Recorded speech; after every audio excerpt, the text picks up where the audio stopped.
আসসালামু আলাইকুম, সবাইকে জুম্মা মুবারক।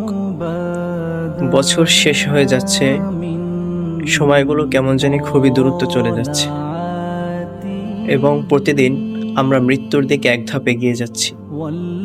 তো আজকে বেশি বেশি দুরূদ পাঠের দিন।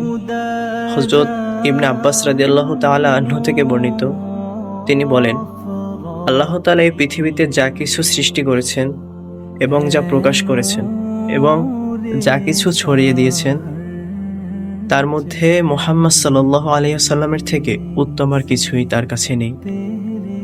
তো আমরা রাসূলের শানে বেশি বেশি দুরূদ পড়ব, তাহলে এই দুনিয়ার কোলাহল থেকে আমরা মুক্তি পাব।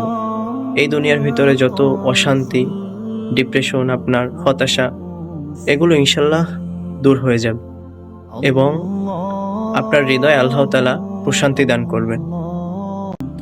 এবং আমরা সকলের জন্য দোয়া করি, আল্লাহ তাআলা যেন আমাদের সবার জীবনকে এই শুক্রবারের মতো সুন্দর, সরল এবং পবিত্র করে দিন। আমিন।